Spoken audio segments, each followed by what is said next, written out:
I'm hiding in the bathroom right now. My fiancé thinks we're about to pay the wedding venue deposit, but I just lost all the money. I'm literally shaking. I'm in the guest bathroom, with the exhaust fan on high. My fiancé, I'm 29, she's 27, can't hear me dry heaving into the sink. I have effectively ended my life in the span of 45 minutes.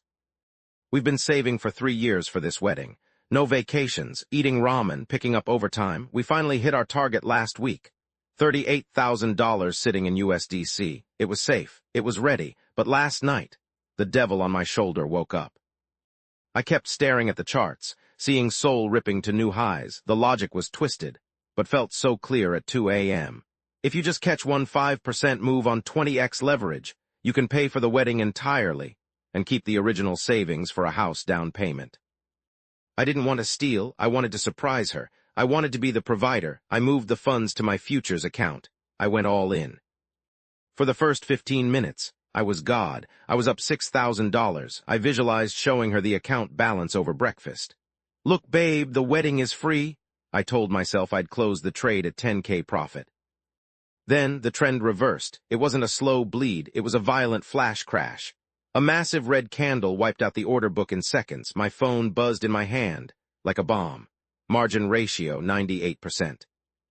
I stared at the screen, paralyzed. I could have closed it right then. At a $10,000 loss, we'd have to cut the guest list. But we'd still have a wedding. But the gambler's fallacy hit me hard. It has to bounce, I whispered to the empty room. It's oversold. It went lower. The liquidation notification hit my inbox at 7:42 a.m. Total equity, $0. 5 minutes ago, Sarah knocked on the bathroom door. She sounded so happy it made me sick. Babe, the venue coordinator just texted. She needs the wire transfer confirmation by noon, or we lose the date. Can you send it now? I yelled back, yeah, just dealing with some bank two-factor authentication issues. Give me 10. My voice cracked. I have $142 in my checking account. I'm currently Googling personal loans with predatory interest rates, just to buy myself a week of silence. If I tell her, the wedding is off, and she leaves me. If I don't, I'm digging a deeper grave. Do I come clean and accept my life is over, or try to fix this before noon?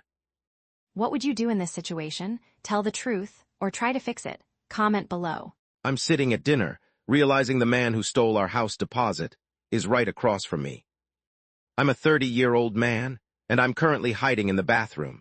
My wife, who is 28, is showing her parents' Zillow listings. We're supposed to wire the closing costs for our first home on Monday. Spoiler alert, the money is gone. Here's how I ruined my life. My brother-in-law, let's call him Crypto Chad. He's 34. He's been flashing his gains for months. New Tesla, trips to Dubai, the works. 2 weeks ago, he pulled me aside.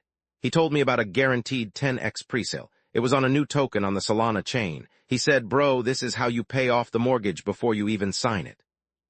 I'm an idiot, so I listened. I took the $125,000 sitting in our high-yield savings. Money we spent 5 years scraping together. I YOLO'd it all in. I didn't tell my wife. I wanted to surprise her with a fat 7-figure balance. Yesterday morning, the chart looked like the Mariana Trench, a red candle straight to hell. The liquidity pool was drained.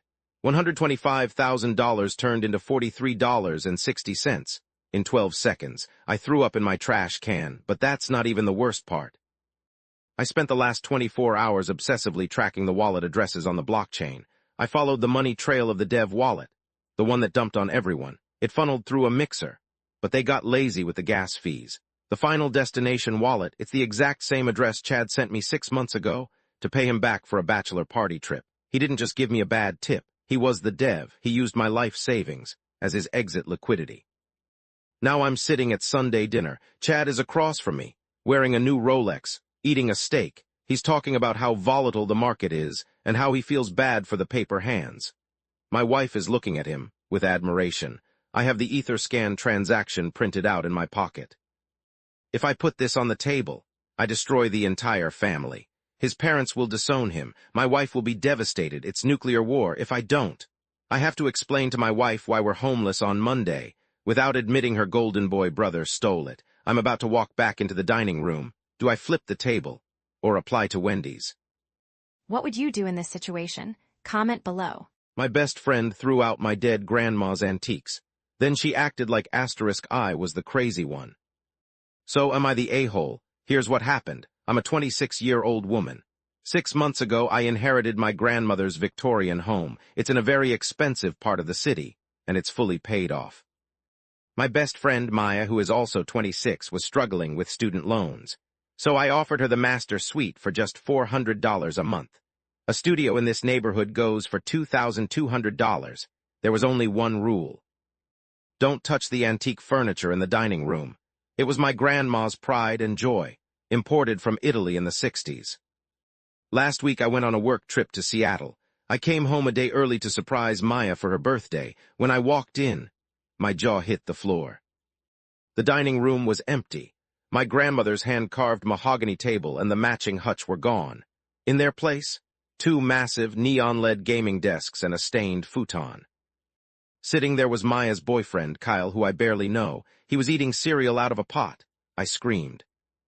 Maya ran downstairs and casually told me, "Oh, Kyle moved in on Tuesday. We needed space for his streaming setup. So we put that dusty old wood stuff on the curb for bulk pickup. It was clutter anyway." I felt like I was going to throw up. I ran outside, but the trash collectors had already come. Thousands of dollars of heirlooms gone. When I confronted her, Maya rolled her eyes and said, "You didn't even buy this house, the poster. You just got lucky because your grandma died. Stop hoarding space and let Kyle live here. He can't afford his own place." I saw red. I told her Kyle had 1 hour to leave and she had 30 days. I typed up a formal eviction notice right then and there. Now she's crying on social media saying I'm making her homeless over old furniture.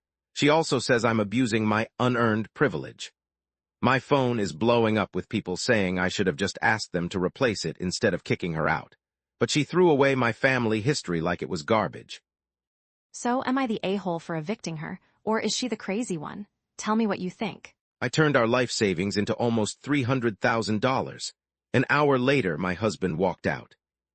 I'm 28, my husband Dave is 30. For 5 years we've been scraping by, ramen noodles, a beat-up 2010 Civic, and saving every penny for a house.